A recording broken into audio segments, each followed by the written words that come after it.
Bom, para não ficar nas palavras, o mais importante, nós temos que nos alimentar da palavra de Deus, né? E se a gente parar para pensar, antes de a gente fazer a leitura, quando eu escrevo um livro, ou pego um livro de algum autor, a gente tem a nossa biblioteca aqui, né? Aquele autor escreveu o livro e ele vai para casa dele. Ele pode até encontrar com você, te dar um autógrafo, mas ele vai para casa dele. Mas a Bíblia é o único livro que o autor está sempre presente o tempo todo. A gente não precisa ir até, né, de ter que orar e clamar ao Senhor, mas ele está o tempo todo conosco. Então é o livro mais precioso que existe. E a gente encontra todas as respostas nele, né? Então a Bíblia é maravilhosa, né? E o Senhor colocou essa mensagem no meu coração, ele falou comigo quando eu estava lá no hospital, esperando minha mãe, aquele barulhinho de CTI, pi, pi, pi. E eu, o que eu tenho que fazer aqui, Senhor? Tem que só esperar. E aí, quando a irmã Carol, né, usada por Deus, eu falei, vamos falar sobre esse tema, espera no Senhor. Eu falei, Senhor, eu só tenho que esperar a tua vontade para a resposta do plano de saúde, para minha mãe fazer cirurgia, para ela passar tudo que ela passou e para a gente ir para casa. Então, espera no Senhor, né? E aí eu pergunto para os irmãos, quem aqui já pediu algo para Deus? Né? Ninguém vai deixar de levantar a mão, né? Quem aqui já pediu algo para Deus e recebeu? Quem aqui já pediu algo para Deus e não recebeu? Eita, a gente pede tanto, né? Às vezes você pediu um emprego, às vezes você pede uma cura por uma doença, você pede pelos seus parentes, pelos seus filhos, você pede para Deus confortar o seu coração, né? Você pede para Deus pela sua irmã, pelo seu irmão, por sinais, porque, Senhor, eu não estou ouvindo a sua voz, mas eu quero, Senhor, então eu peço a Ele, eu peço ajuda, eu peço solução para algum problema, eu peço resposta, peço libertação e a lista é extensa.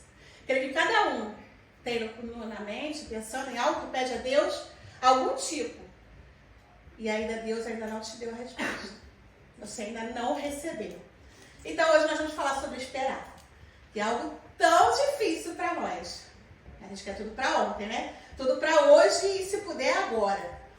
Mas aí, o fato de esperar, né? O ato de esperar, nos gera tanta impaciência, nos gera tanta frustração, nos gera tanta indecisão, tristeza, crise, angústia, confusão, dúvidas. Senhor, será que eu estou pedindo da forma correta? Mas o esperar, a gente sabe fazer? A gente sabe esperar? Então nós vamos ler lá no Salmo 131. Salmo 131.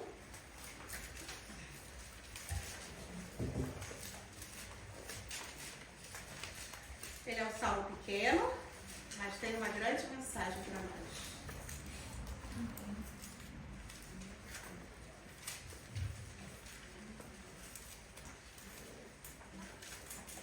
O Salmo 131, ele é conhecido como um dos cânticos dos degraus. Cânticos dos degraus são 15 salmos, que começam no Salmo 120, né? E até o interessante é que na Bíblia, em alemão, ele diz assim, o título, Canção de Davi para os festivaleiros que sobem a Jerusalém. Então, o cântico do Davi são os judeus que cantavam juntos quando iam a Jerusalém. E esse salmo tem por título A Humildade do Salmista. Mas também tem outros títulos e outras versões que diz Calma em Deus, Humildade e Confiança, Os Filhos Confiam no Pai Celeste. Em alemão, se eu estiver falando correto, me corrija que fala alemão. Das Geheimnis der Zufriedenheit. Certo? O segredo da satisfação. O segredo do contentamento. Né? E o que é o contentamento e satisfação? É estar feliz, é estar satisfeito, é estar contente, né? E o que diz o Salmo 131? Senhor, o meu coração não se elevou, nem os meus olhos se levantaram. Não me exercito em grandes assuntos, nem em coisas muito elevadas para mim. De certo, fiz calar e sossegar a minha alma. Qual criança desmamada para com sua mãe? Tal é a minha alma para comigo. Espere Israel no Senhor, desde agora e para sempre. Como que começa o versículo 3? Com a palavra? Espere Israel. espere. Né? Então, esse salmo, Davi escreveu depois de tantas lutas, perseguições, provas, e temos esse que consideramos o que? A oração, uma das orações de Davi. Né? E o primeiro versículo ele vai dizer: Senhor, o meu coração não subiu ao alto que eu não poderia alcançar. Se a gente for lá em Romanos 12, 16, ele vai dizer... Romanos 12, 16 diz: Sede unânimes entre vós, não ambicioneis coisas altas, mas acomodai-vos às humildes, não sejais sábios em vós mesmo. Não tente provar pela sua própria sabedoria o que Deus quer para você. Não tente provar pelo seu próprio entendimento que Deus vai fazer dessa forma. O Senhor, ele faz do jeito dele, no tempo dele. Quantas vezes a gente tenta agir por nós mesmos? Não, eu estou indo porque o Senhor falou que é aqui, eu vou. O Senhor nem está sabendo que você está indo para lá. Né? Muitas vezes, e o que a gente faz? A gente cobra a Deus. Senhor, mas eu falei que eu ia por aqui, por que o Senhor ainda não abençoou? Eu estou indo. E aí o que a gente faz? Pergunta: por que, Senhor? E aí eu conversando essa semana com uma irmã, eu falei, a gente pergunta sempre por que para Deus. E Deus responde: mas para que você quer isso? Por qual motivo? Você pergunta-me o porquê, mas para quê? Para que você quer? Né? E a gente não entende que tem que ser da forma dele, sempre da forma que o Senhor quer para a nossa vida. E aí no versículo 2, ele vai dizer: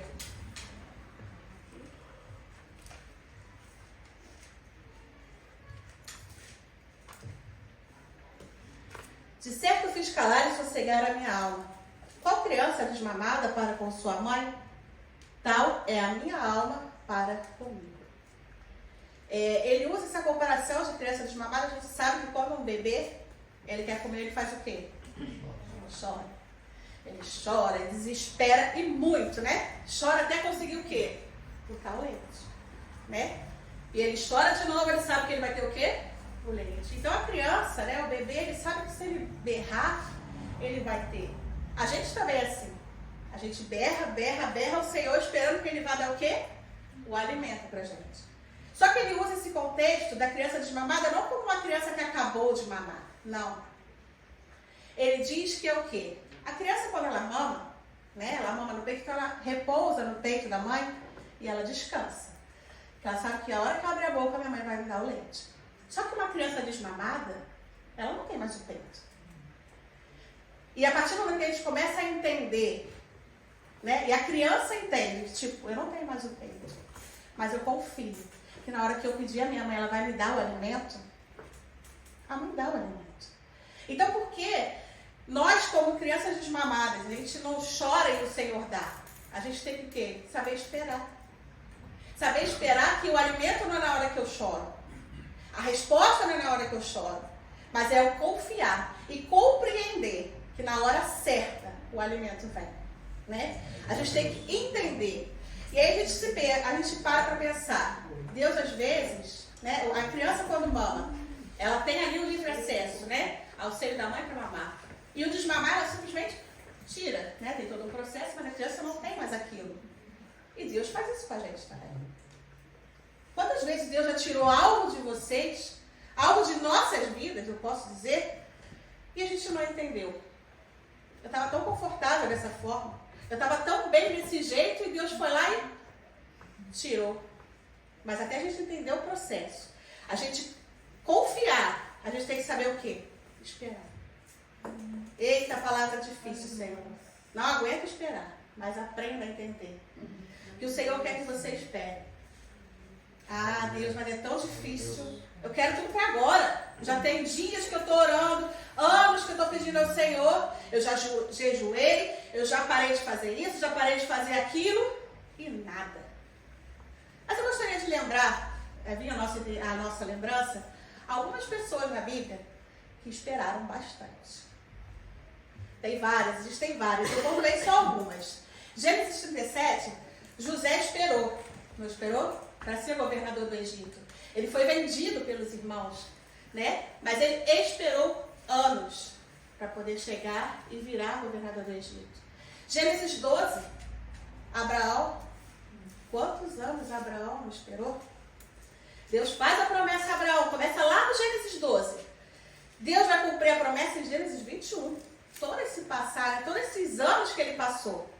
E aí a gente vai lá em Hebreus 6,15, que diz assim: Abraão esperou com paciência e viu a promessa concretizar-se. Então, Abraão esperou. Se ele fosse impaciente, provavelmente Deus iria cumprir a promessa. Bom, se Deus falou que vai cumprir, ele vai cumprir. A gente que não sabe esperar nunca, né? Outro exemplo, Jacó, né? Trabalhou quantos anos? 7 anos para ter quem? Raquel. Chega na Raquel, não é Raquel. Labão fala, tem que trabalhar mais, vai trabalhar mais que eu te dou Raquel. Então ele teve o quê? Que esperar. E a gente está esperando quantos dias? Quantas horas? Ou a gente ora e já quer a resposta de Deus? Quantas vezes a gente tenta fazer com que Deus responda na oração que estamos fazendo? Deus pode responder, óbvio, sim. Ele é Deus, Ele pode todas as coisas. Mas a gente não sabe esperar. Outro exemplo, 1 Samuel, Ana, foi falado aqui na escola dominical hoje. Lá no estéreo, ela queria um filho. O que ela fez? Derramou suas lágrimas ao Senhor. Ela chorou, ela clamou, ela pediu, perseverou. Mas ela perseverou muito. E aí o que acontece? Nasce Samuel. Então teve todo um processo que Ana sofreu. Na versículo diz que ela estava triste. E dizer, embriagada, porque fala assim, sussurrando. Não, ela estava falando com o Senhor. Senhor, eu quero um filho. Mas o que ela fez? Também esperou. Outro exemplo, Jó. Perde tudo. A sua própria mulher manda amaldiçoar o Deus dele, morrer. E ele amaldiçoou. Ele reclamou. Ele murmurou. Não. E olha que Jó era um homem sincero, reto, temente a Deus, mas foi o quê? O sofrimento de um justo. Se nós que somos pecadores e falhamos tanto, a gente não vai sofrer? A gente não vai ter que entender e esperar no Senhor a nossa resposta? Então Jó, ele perdeu tudo, mas ele perseverou e ele esperou. E Deus abençoou. Paulo, o apóstolo Paulo, que exemplo de perseguidor a perseguido, né? Ele amava Jesus e ele não desanimava diante dos problemas. Se a gente for ler lá em 2 Coríntios 11, na 2 Coríntios 11, do 24 ao 27, olha só o que ele passou.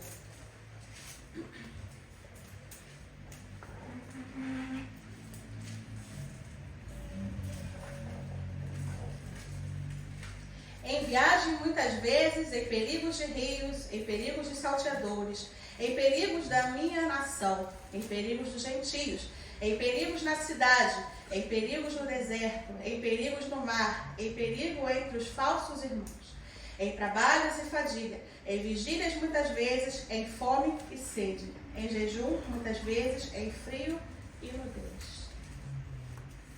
Por que é tão doloroso o não de Deus ou esperar em Deus? Olha o que Paulo passou. E diante disso tudo ele desistiu? Paulo não desistiu. Ele continuou perseverando. Ele continuou esperando. E o maior exemplo que nós temos na Bíblia de esperar e perseverança é quem? Jesus. Jesus foi o maior exemplo. Ele foi tentado de todas as formas possíveis. Ele foi tentado pelo diabo no deserto. Ele foi traído por Judas. Ele foi negado por Pedro. Barrabás foi liberto no lugar dele. E a gente pensa, Cristo foi condenado por nenhum pecado. Nenhum pecado. Quantos pecados nós temos? E nós não queremos ser condenados. Nós não queremos que às vezes Deus dê uma resposta mais dolorosa para nós, né? Mas o que a gente tem que fazer? Perseverar até o fim. Jesus perseverou até o fim e por causa disso nós temos acesso a Deus. Nós temos acesso à salvação. Então, existem muitos outros exemplos. Mas aí eu pergunto aos irmãos, pelo que você tem clamado? Pelo que você tem pedido ao Senhor? Você tem realmente se derramado ao Senhor e pedido a Ele, Pai, eu preciso disso. Às vezes Deus até te dá a resposta. Não é a resposta que você quer ouvir. E a gente não aceita, achando que Deus não falou com a gente. Não, o Senhor ainda não me respondeu aquele propósito que eu queria com ele. Ainda não falou comigo, não. Deus já deu vários sinais. Deus já falou para parar. Deus já falou para você seguir outro caminho. Deus já falou para você não fazer isso. Deus não falou comigo. Não estou ouvindo a voz de Deus ainda não. Vou esperar só quando Deus falar assim, vai minha filha, pode ir por aí. Mas não é isso que Deus quer para a nossa vida. Tem que ser no tempo dele. Eclesiastes 3, né? A gente na sexta-feira está fazendo a leitura do livro de Eclesiastes. A gente já leu há 2 sextas passadas. Há tempo para todas as coisas. Tempo permitido por Deus. Tempo da vontade dele. E aí eu pergunto, está desanimando por quê? Está querendo parar por quê? Está querendo ficar fraco? Está fraco? Por quê? Está pensando em largar tudo, em mudar o caminho, ir para outro lugar? Por quê? Não, porque Deus falou. Eu falei com Deus que Ele vai fazer. Não vai não. Só pela misericórdia dele. E no tempo dele, do jeito dele, que Ele vai fazer. Senhor, eu não entendo. Mas calma. Quem disse que ia ser fácil?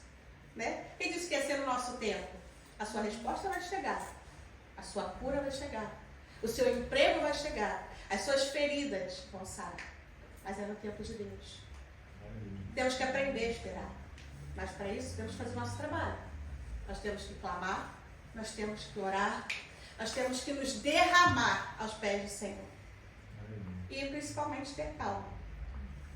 Nesse Salmo 131, né, ele vai dizer, eu entendi, eu vi de uma forma que Davi estava muito calmo falando. Ele falava, Senhor, tudo, Pai, assim como uma criança desmamada. Eu estou com a minha alma tranquila, eu estou calmo.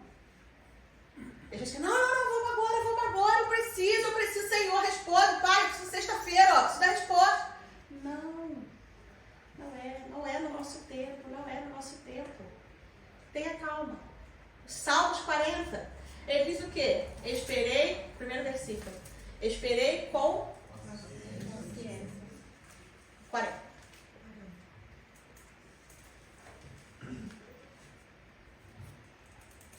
Salmo 40, esperei com o quê? Paciência no Senhor. E ele se inclinou para mim e ouviu o meu clamor. Mas a primeira coisa que ele fez, ele esperou. Davi esperou. E olha quanto Davi esperou. Sabe de toda a história de perseguição, o que Saul fez na vida dele e como que ele esperou, né? Então, meus irmãos, essa é a mensagem que o Senhor colocou no meu coração, que o Senhor falou comigo para passar para a igreja, que a gente não entende. Muitas vezes a gente não entende, né? E o Senhor, ele só pede o quê? Clama a mim, espera com paciência em mim. Eu vou ouvir o teu clamor. Eu já ouvi o seu clamor, mas eu não vou te dar na hora que você quer, não. Eu vou te dar do meu jeito, da minha forma, no meu tempo e do jeito da resposta que eu quiser. Vai te doer ou não, mas eu sei o que é melhor para você. Então, meu irmão, a gente possa clamar. Clamar sempre é o nome do Senhor, mas que a gente possa aceitar a resposta de Deus. Seja boa, seja ruim. Porque só Ele sabe o que é melhor para nós. Amém?